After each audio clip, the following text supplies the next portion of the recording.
बिस्मिल्लाहिर्रहमानिर्रहीम रब्बिश्रह ली सदरी व यस्सिर ली अमरी वहलुल उक़दतम मिन लिसानी यफ़क़हू क़ौली। आज हम ज़रा सीरत के एक टॉपिक को डिस्कस करेंगे, वो है सरदार अब्दुल मुत्तलिब के बारे में।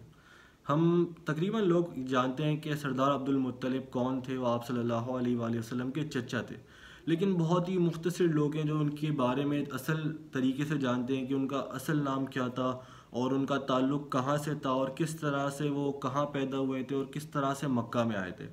ये सारी चीज़ें हम आज इसकी वीडियो में डिस्कस करेंगे स्टेप बाय स्टेप, ज़रा डिटेल में। पहले तो हम देखते हैं कि सरदार अब्दुल मुत्तलिब के वालिद कौन थे।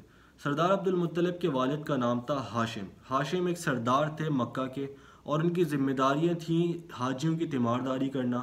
हाजी जो हज पे आते थे मक्का में तो उनकी तीमारदारी करते थे, उनकी देखभाल करते थे और ये बड़े मशहूर थे। सरदार हाशिम अपने मशहूर थे किस बिना के ऊपर? अपनी सखावत की बिना के ऊपर। इनको कहा जाता था कि ये बहुत सखी इंसान है मक्का के, तो ये बड़े वेल नोन पर्सनैलिटी थी सरदार हाशिम की।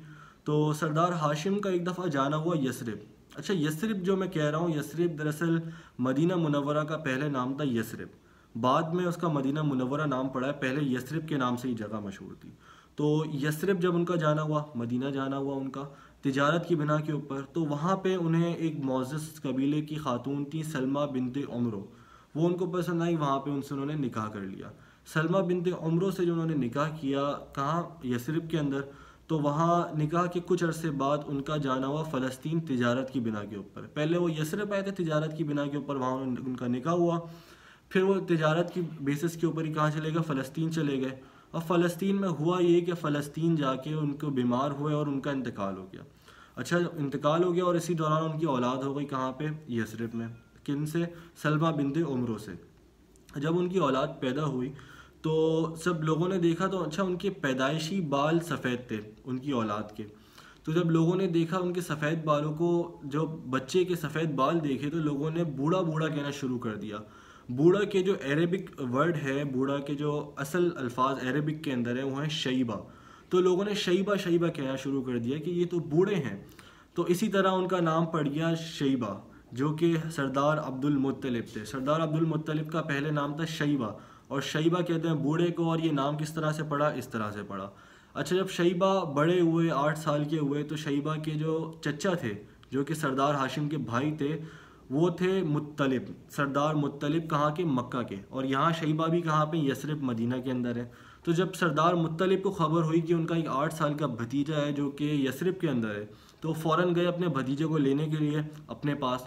तो जब वो यसरिब गए तो उन्होंने सलमा बिनते उमरो जो कि वालिदा थी एज अ शैबा की, तो उनको कन्वेंस किया और किसी तरह से कन्वेंस करके अपने साथ ले आए।